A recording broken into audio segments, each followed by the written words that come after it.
Ang Romans chapter 4, verses 6 and 7 ay nagpapatunay na ang naligtas ng minsan ay ligtas na magpakailanman.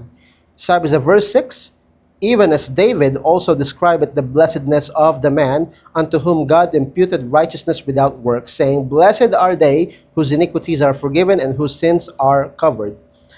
Si David, sa panahong ito, inilalarawan niya ang pagpapala na ang tao ay ibinibilang na matuwid na walang mga gawa. Ibig sabihin, inilalarawan niya yung mga taong sumasampalataya sa Panginoon dahil sila ay naligtas na at sila ay idineklara o ibinibilang na matuwid. Hindi tayo naging matuwid dahil sa ating mga gawa. Ang ating gawa ang dahilan kung bakit hindi tayo matuwid. Sabi sa Biblia, sapagkat walang matuwid, sabi niya, gaya ng nasusulat, walang matuwid, wala ni isa. Bakit walang matuwid? Dahil lahat ay nagkasala.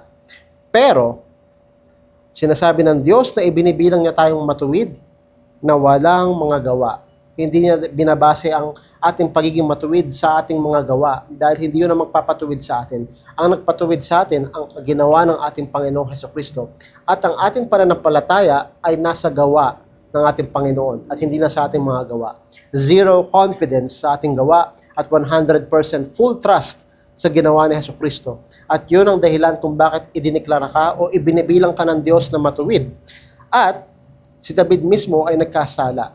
Siya ang hari ng Israel. Kilala siyang pinatay niya si Goliath, hinagisa niya ng bato, at tumama ang batong yon sa noo ni Goliath at siya'y namatay.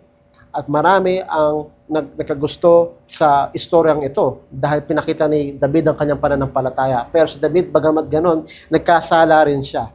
Malaki ang mga kasalanan ginawa niya sa Panginoon. Siya ay nakiapid kay Bathsheba at pinapatay ang kanyang asawang si Uriah. Pero sinasabi niya sa verse 7 na sinasabi, mapapalad yaong ang kanilang mga kasalanan ay pinatawad at ang kanilang mga kasalanan ay tinakpan.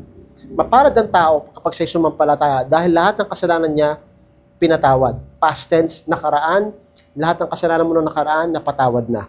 At ang kanilang mga kasalanan ay tinakpan. Pangkasalukuyan, tayo ay magkakasala at magkakasala pa rin. May nagawa kang kasalanan ngayon, natakpan niya siya ng dugo ng ating Panginoon.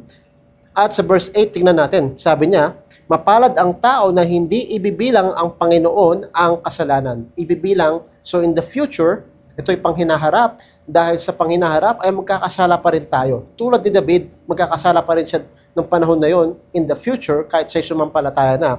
Pero, sabi dito, hindi na ibinibilang ng Panginoon ang ating mga kasalanan sa panghinaharap. Bakit? Lahat ng ito ay tinakpan ng dugo ni Kristo. Yun ang dahilan kung bakit ikaw ay naging matuwid, hindi dahil sa gawa mo, dahil ikaw ay makasalanan, tayong lahat ay makasalanan, pero tayo ay naging matuwid sa kanyang harapan dahil sa ginawa ni Kristo. At yun ang dahilan kung bakit ang naligtas ng minsan ay ligtas na magpakailanman.